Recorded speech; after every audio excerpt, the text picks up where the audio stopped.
all the officials who are involved, be it civil officials, police officers, enforcement agencies. If there is any instance which is found that there is a violation of this by any officials, we'll deal with this very, very sternly. Similarly, expenditure-sensitive constituencies, there are strict instructions to police, excise department, GST departments, coast guards, income tax, EDs, railway protection force, CISF at the railway station. And let me give you the figures, though they are still increasing and counting. In Himachal elections in 2017, total seizure was 9 crores. It has already crossed 28 crores now, including liquor, mining, and drugs and various kind of things. And still there are 10-12 days to go. We are sure this figure will increase, nothing would move.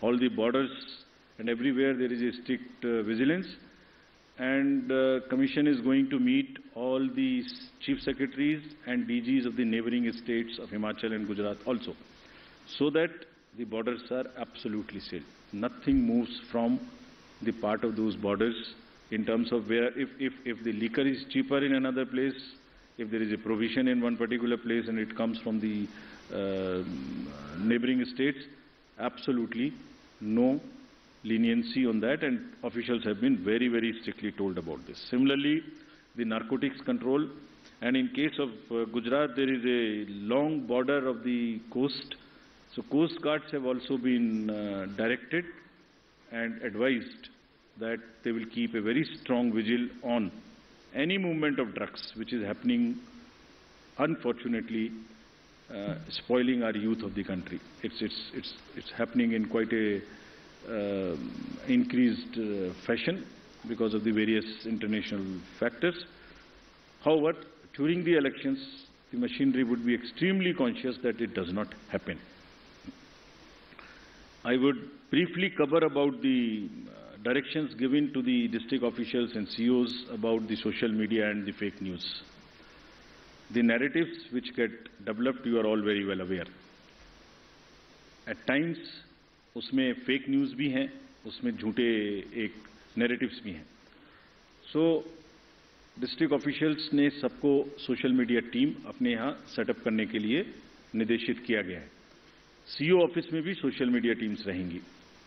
They would keep watch on the fake news which attempt to disturb the peace or swing the thing in one favor or the another. Therefore, whatever strict action is possible under the various sections of IPC, if required, would also be taken. There is also an appeal through you to all the voters.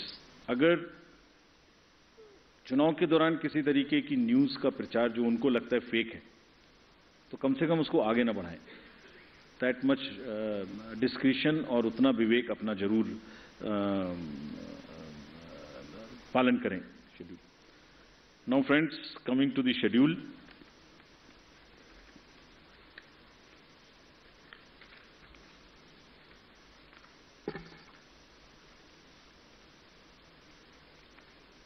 The date of issue of notification would be for the first phase 5th of November. And for the second phase, 10th of November. For making nominations, it would be 14th November for phase 1 and 17th November for phase 2. Date of for scrutiny of nominations would be November 15th and 18th respectively. Withdrawal would be November 17th and 21, and date of poll would be 1st and 5th, with the date of counting to coincide with Himachal Pradesh on 8th of December. And the entire process would be completed on 10th of December. So this is what is the schedule. And lastly, as we always say, media is the biggest ally of the Election Commission.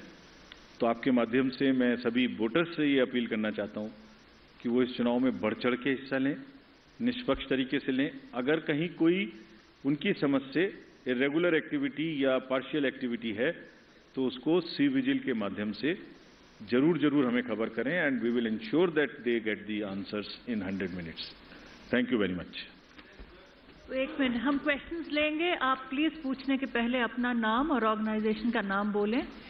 मैं first row से लेती हूँ question. तो बड़ी खबर इस वक्त की आप देख रहे हैं, 1 और 5 दिसंबर को मतदान होगा। 5 नवंबर को पहले फेज के लिए नोटिफिकेशन जारी किया जाएगा। ये बड़ा ऐलान चुनाव आयोग की ओर से गुजरात चुनाव के लिए कर दिया गया है। 2 चरणों में मतदान। तो इस वक्त की बड़ी खबर आपको बता रहे हैं, 2 चरणों में मतदान होगा। गुजरात को लेकर तारीखों का ऐलान कर दिया गया है। 1 दिसंबर को पहले चरण का मतदान होगा और उसके ठीक 4 दिन बाद यानी कि 5 दिसंबर को दूसरे चरण का मतदान होगा। 2017 के विधानसभा चुनाव का पैटर्न यहां पर रखा गया है, क्योंकि कोशिश यही है कि 8 दिसंबर को ही दोनों राज्यों के नतीजे सामने आए और ऐसे में हिमाचल प्रदेश और गुजरात विधानसभा के जो नतीजे होंगे वो एक ही दिन आएंगे, एक ही समय पर आएंगे 8 दिसंबर को। लेकिन उससे पहले 2 चरणों में मतदान होगा। गुजरात की 182 विधानसभा सीटों को लेकर चुनाव आयोग की तरफ से तारीखों का ऐलान कर दिया गया है। 1 तारीख को पहले चरण का मतदान होगा और 5 दिसंबर को दूसरे चरण का मतदान। कोई और सवाल इसी से? सर यही सवाल था मेरा कि सर इधर आशीष हूं एबीपी न्यूज से, जो मोहित ने सवाल किया फ्रंट रो पे। सर आपके ऐलान के साथ ही प्रिंसिपल ऑपोजिशन ने ही जब ये सवाल खड़ा कर दिया है कि आप निष्पक्ष चुनाव इन अदर वर्ड्स नहीं करा रहे हैं, इस पर आपका रिस्पॉन्स जरूर जानना चाहेंगे।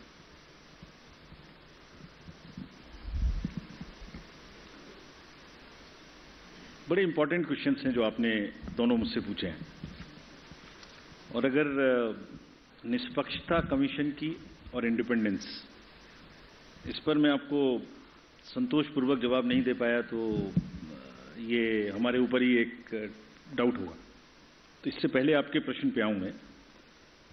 जहां तक डिले का प्रश्न पूछा अभी एक साथी ने, आपको एक्चुअली दी अनाउंसमेंट में बहुत सारी चीजों को बैलेंस करना है, जिसमें there is a tradition of counting it together, there is whether, there is a difference between the date of last term of the assembly, the number of days on which MCC would be introduced. So there are a large number of factors. So there are certain factors which let me tell you in case this particular case. Announcement जो आज हम कर रहे हैं वो अभी भी last date of जो टर्म है असेंबली का वो 18 फरवरी 2023 में है, उससे 110 दिन पहले है। Still, it is quite in advance. There is still time. But then it gets constrained by or limited by or we have to factor in the elections in the other state. Then from counting 72 days gap between announcement, this is on 8th of December and the 18th of February. Still there is a 72 days gap. So it's a combination of various things which also seriously have in consideration the last date of the term of the House. We are well before that. It is well within the factors of consideration, seeing the polls in the nearby states.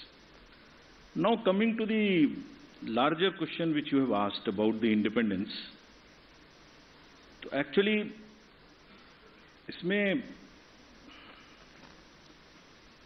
Actions and outcomes actually speaks louder than words. तो मैं आपको कितना भी बोल के समझाने की कोशिश करूं, उससे ज्यादा जरूरी है कि हमारे जो एक्शंस हैं और जो हमारे रिजल्ट्स आते हैं वो सही हैं कि हैं नहीं। अगर हम ये कहते हैं कि हमारे रिजल्ट सही नहीं है जो निकल के आते हैं, तो संभवतः ये इंडियन वोटर का बहुत बड़ा अपमान है। Elections after elections since the country has got independent, large number, 14, 15, large number of assembly elections, results have shown that at times those who are critical of the commission have got surprising results. I don't want to go into details as to how many times it has happened. लेकिन जो भी party किसी भी कारण से या जो भी कैंडिडेट किसी भी कारण से कुछ सवाल उठाते रहे हैं, जब रिजल्ट आए तो उनको मालूम हुआ अरे ये तो सवाल मुझे नहीं उठाना चाहिए था, ये तो मेरे फेवर में ही रिजल्ट आ गया। हमारे पास इंस्टेंसेस हैं कि चुनाव शुरू होने से पहले लंबी लंबी चिट्ठियां आती हैं कि ईवीएम मशीन्स खराब हैं, इनको बदल दीजिए, तो वही ईवीएम मशीन उसी पार्टी को जिता देती है। फिर वो प्रश्न बंद हो जाते हैं, फिर वो रिजल्ट एक्सेप्ट हो जाता है। सो चुनाव आयोग की निष्पक्षता, चुनाव आयोग की धारणा, और मैं इसमें कहना चाहूंगा हमारे लिए नई बात नहीं है, ये एक लीगेसी है, और ये इतनी प्राउड लीगेसी है इस कंट्री की, जितने भी पूर्व के, आज तो चुनाव आयोग बना नहीं है, जितने भी रिजल्ट्स हमारे पूर्ववर्तियों ने दिए हैं, ये उसी की स्ट्रेंथ है। और आपको एक चीज, I wish you were there in this, we could have invited you to the international conference we have on the EMBs a few days back. There are terminologies like democratic recession, democratic backsliding, which are being used world over in the democracies. The election management bodies of the various democracies, including the established democracies, if they don't have election management bodies, तो election authorities are facing serious issues of fake narratives. और चुनाव से पहले एक negative माहौल बनाने का जो प्रक्रिया है, वो it's a part of it, we are aware. कभी कभी जब क्रिकेट का मैच होता है तो दोनों पार्टी हारने के बाद कोई भी पक्ष एम्पायर को भी ब्लेम करता है। यहाँ तो कोई थर्ड एम्पायर है नहीं जो पीछे जाके हम बॉल बाय बॉल देख सकें, लेकिन जो रिजल्ट निकल के आता है वो इसकी टेस्टिमनी है, और ये विरासत है जो हमारे पूर्ववर्ती सभी आयुक्तों और प्रमुख और मुख्य चुनाव आयुक्तों ने बनाई है, which is it, and this is it, and the results are the biggest testament of the impartiality of the commission. और हमारी ड्यूटी सिर्फ कंबाइंडली यही है कि हम उसको आगे ही बढ़ाएं, कहीं भी स्लाइड ना होने दें। And we are sure that Indian election management body, believe me, whenever we go internationally, I went to World Election Bodies meeting also, India's leadership automatically suo motu gets accepted of the Election Commission in guiding the election integrity. So there are two parts. One is the overall democratic functioning. Second part is the delivering elections, integrity of the election process. When it comes to the integrity of the election process, India becomes the natural choice, and world over, our leadership is accepted. You saw recently in the conference which just got over, Greece accepted co-leadership with us. Mauritius accepted co-leadership with us. IFES accepted co-leadership with us. The dignitaries from world over came, and we are going to do 2 more conferences like this. So we'll, by action, continue to show that we are 100% impartial, and whenever the specific instances are there, please bring it. We have given you a challenge on CVGIL, bring it to our notice. If we do not respond in 100 minutes, then please ask us that specific question. Next question, Aishwarya. Ma'am.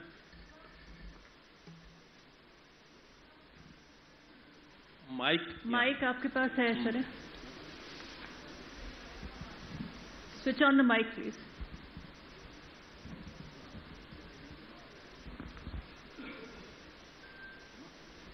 Hello.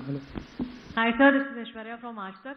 So one of the allegations is कि PM का दौरा था गुजरात में, उसकी वजह से जो चुनाव की डेट से उनको पीछे खिसकाया गया. इस पर सर क्या प्रतिक्रिया? सर, ये तो हम कवर कर चुके हैं. इसका जवाब मैं आपको इसको दे देता हूँ. इसका आंसर मैंने मल्टीपल फैक्टर्स के केस में दे चुका हूँ. कितने दिन बाकी हैं, कितने दिन पहले हम अभी भी कर रहे हैं. और ये भी संज्ञान में रखिए कि रिसेंटली एक दुखद घटना भी वहाँ घटी, उस वजह से भी थोड़ा हम लोगों को डिलेट हुआ. आज कल भी जैसे वहाँ स्टेट में स्टेट मॉर्निंग थी, तो it's a multiple factors. Sir Neeraj, news 18 India से, नेटवर्क 18 से. मेरा सवाल है कि अभी आपने तमाम राजनीतिक दलों को पत्र लिखा था कि आप जो घोषणा पत्र में चुनावी वादे करेंगे उसका फॉर्म में जिक्र देना होगा कि धन कहां से आएगा, राजकीय एक्सचेकर पे क्या प्रभाव पड़ेगा. ज्यादातर राजनीतिक दलों ने उस योजना का, आपके प्रस्ताव का विरोध किया है कि चुनाव आयोग के मैंडेट में नहीं आता. चुनाव आयोग की टिप्पणी क्या है उन जवाबों पर, और चुनावी वादों के प्रति और मतदाताओं के प्रति जो राजनीतिक दल अपने वादे करते हैं उनके रिस्पॉन्सिबिलिटी को कैसे सुनिश्चित करेंगे कि वो वादे पूरा करें. और एक जानकारी चाहता हूं आपसे, आपने कहा था कि पिछले कई वर्षों में आपने मॉडल कोड ऑफ कंडक्ट को कम किया है अवधि को, तो क्या गुजरात विधानसभा चुनाव में यह सबसे छोटा अवधि है मॉडल कोड ऑफ कंडक्ट का? ये जानकारी चाहता हूं. Thank you. पहले और कोई है पहले एक और ले लीजिए। सब्जेक्ट पे एक और ले लेता हूँ मैम। रमन न्यूज 24। इससे रिलेटेड हो तो कहें। इससे रिलेटेड ये गुजरात विधानसभा चुनाव की अवधि, विधानसभा की अवधि 18 फरवरी तक खत्म हो रही है। उससे काफी पहले आपने चुनाव की घोषणा की। अगर चुनाव की घोषणा करनी थी तो हिमाचल के साथ क्यों नहीं की? हो गया पूरा ये? मैम वो भी है मैम, यहाँ पे वो भी है। Saurabh Sharma from ATV Bharat. Sir, अभी कुछ दिन पहले गुजरात के स्टेट होम मिनिस्टर ने एक स्टेटमेंट दी थी कि दिवाली से पहले कि जो भी ट्रैफिक रूल वायलेशंस करेगा अक्टूबर 21 से 27 के बीच में उसके खिलाफ कोई वायलेशन का बैन नहीं लगाया जाएगा, कोई फाइन नहीं लगाया जाएगा। अब तो चुनाव आयोग ने आज शेड्यूल अनाउंस किया है, तो क्या आने वाले टाइम में कि अगर ऐसी और अनाउंसमेंट्स करी जाती हैं तो चुनाव आयोग का क्या रिएक्शन रहेगा? दो तीन चीजें। पहले सबसे पहले कि ये सबसे कम टाइम है कि नहीं है दिल्ली के। और इस वक्त की सबसे बड़ी जानकारी हम अपने